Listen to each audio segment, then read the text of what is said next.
Hello दोस्तों, नमस्ते। मैं हूं ब्रजेश और स्वागत है कहानियों की दुनिया में आप सभी का। आज मैं आपके सामने देशभक्ति से ओतप्रोत एक भावनात्मक कहानी लेकर प्रस्तुत हुआ हूं। देवेंद्र सत्यार्थी जी के द्वारा लिखी हुई एक था अमृतयान। कहानी इस प्रकार से है। उनका नाम तो था अमृतयान, पर नन्ना पूरू कहता गुम्मू बाबा। उसे पापा ने बताया था कि बाबा ने अपनी उम्र के 90 साल जगह जगह घूमते हुए बिता दिए, इसलिए वह उन्हें गुम्मू बाबा कहकर बुलाता। एक बार की बात, हमेशा की तरह शाम को बाबा अपनी आराम कुर्सी पर बैठे थे और आसपास नन्हे मुन्नों की भीड़। उन्हीं में नन्हा पूरू था। बातें करते करते उसकी जिद, कहानी सुनाइए गुम्मू बाबा, कहानी। बाबा मुस्कुरा दिए, फिर कुछ सोचकर बोले, अच्छा सुनो, एक कहानी। लेकिन भाई, ये एकदम सच्ची कहानी है। और फिर बाबा ने कहानी सुनानी शुरू की।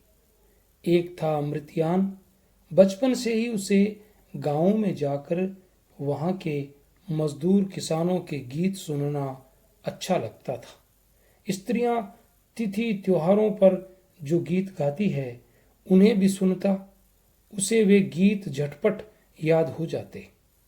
बड़ा हुआ तो अमृतयान स्कूल से छुट्टी होते ही अपने दोस्तों के साथ खेलने और गपशप करने चला जाता।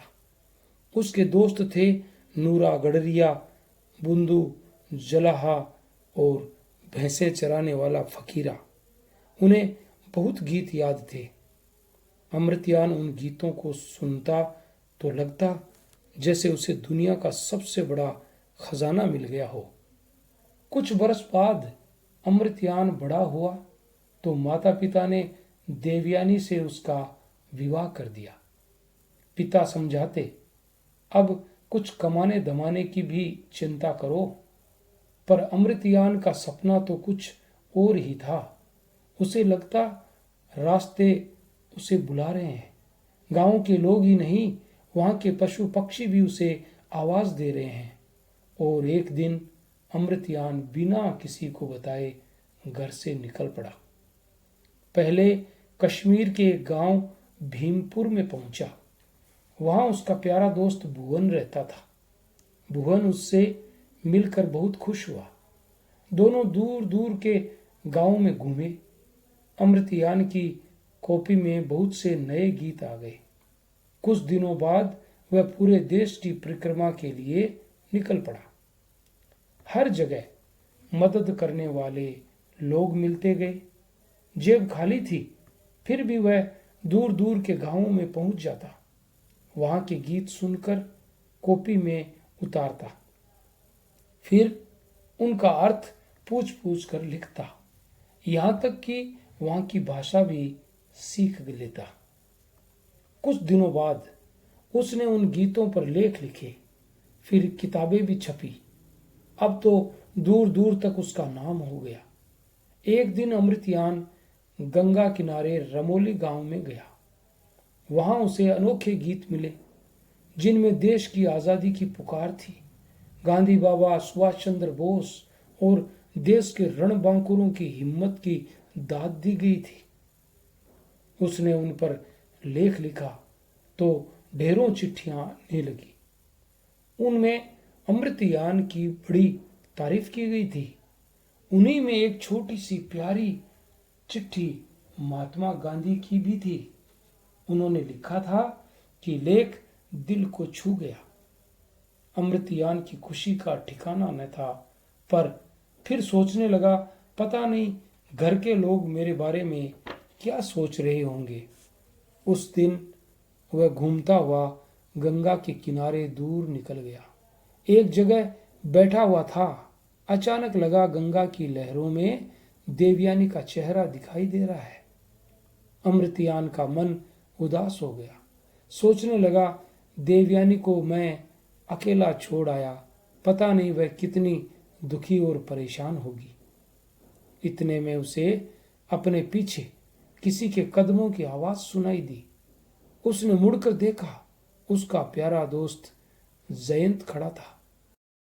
जयंत पास आते ही प्यार से अमृतयान से मिला, फिर कहा, मित्र, इस बार मैं खुद नहीं आया, मुझे गांधी बाबा ने भेजा है।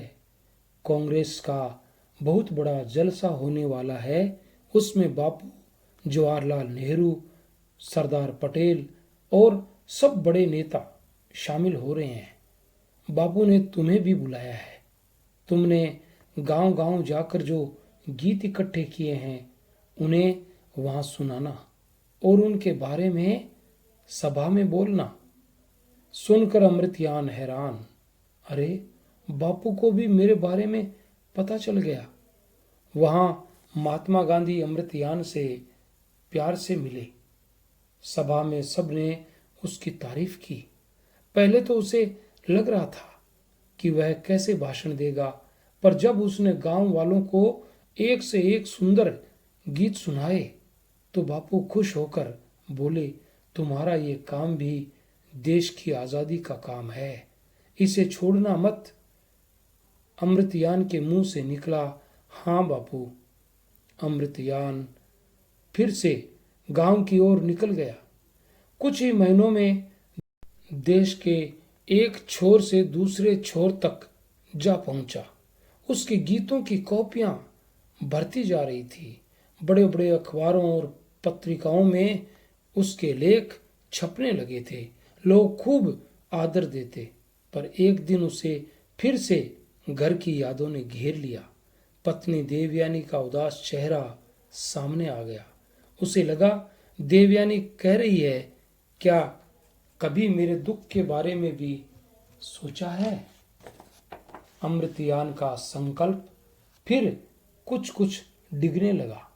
उसने सोचा, घर जाकर देवयानी को सब कुछ बताऊंगा कि मैं कहां कहां गया, गांधी बाबा और किन किन बड़े लोगों से मिला। फिर जैसा वह कहेगी मान लूंगा। उसने घर लौटने का इरादा कर लिया। रेलवे स्टेशन पर पहुंचा तो पता चला थोड़ी देर में देहरादून जाने वाली गाड़ी आएगी। वह चाहे तो देहरादून चला जाए, वहां से बदलकर गांव के लिए दूसरी गाड़ी ले सकता है। देहरादून में कुछ अरसे से एक पुराने स्वाधीनता सेनानी हरिहर काका रुके हुए थे। अमृतयान एक जलसे में उनसे मिला तो उन्होंने उसे ढेर सारे आशीर्वाद दिए थे। अब हरिहर काका बूढ़े हो गए थे, पर उनके चेहरे पर वही तेज और जोश था। मैं देहरादून जाकर हरिहर काका से जरूर मिलूंगा। अमृतयान ने मन ही मन तय किया। वह टिकट लेकर उसी रेलगाड़ी पर सवार हो गया। अगले दिन सुबह सुबह अमृतयान हरिहर काका के सामने खड़ा था। उसे देखकर काका की आंखों में चमक आ गई। बड़े प्रेम से मिले, पर अमृतयान के पैरों पर नजर गई तो दुखी होकर बोले, अरे, तुम्हारे पैरों में तो बहुत धूल लगी है, बिवाइयां फटी हुई है, तुम्हें बहुत कष्ट होता होगा। उन्होंने अपने बेटे सुकांत को बुलाकर कहा, सुनो, अमृतयान दूर दूर की यात्रा करके आए हैं, पहले भीतर ले जाकर उनके पैर धुलाओ ताकि इन्हें आराम मिले। और जब अमृतयान पैर धोकर वहां आया तो उन्होंने दोबारा सुकांत को आवाज दी, कहा, सुकांत, भीतर जाकर जुराबें लाओ। अमृतयान कुछ दिन जुराबें पहनेंगे तो इनके पैर ठीक हो जाएंगे। सुकांत ने जुराबें लाकर दी तो हरिहर काका खुद अपने हाथों से उसे जुराबें पहनाने लगे। अमृतयान को बड़ी शर्म आ रही थी। बोला, काका, आप मुझसे इतने बड़े हैं, आप ये क्या कर रहे हैं? जुराबें मैं खुद पहन सकता हूं। मैं बड़ा हूं तो क्या हुआ, तुम भी तो मेरे बेटे जैसे हो। फिर देश के लिए कितना बड़ा काम कर रहे हो, तभी तो गांधी बाबा भी तुम्हारी तारीफ करते हैं। सुनकर अमृतयान की आंखों में आंसू आ गए। उसके बाद हरिहर काका ने अमृतयान को बड़े प्यार से भोजन कराया, फिर बड़े प्रेम से उसकी यात्राओं के बारे में पूछा। शाम को अमृतयान को अपने गांव के लिए गाड़ी पकड़नी थी। उसने बताया तो काका ने उसे स्टेशन छुड़वाने का भी इंतजाम कर दिया। अगले दिन शाम के समय अमृतयान अपने गांव भद्रपुर पहुंचा तो मन में एक और खुशी की लहर थी तो दूसरी ओर उदासी भी। पता नहीं माँ, पिताजी और घर के लोग मुझसे कितने नाराज होंगे। मैं बिना बताए जो चला गया था, देवयानी क्या कहेगी सोचकर बार बार उसके कदम ठिठक जाते।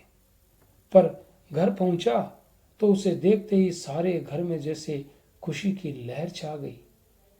माँ ने उसे छाती से लगा लिया, बोली, तू बड़ा आदमी बन गया तो क्या माँ को भूल जाएगा?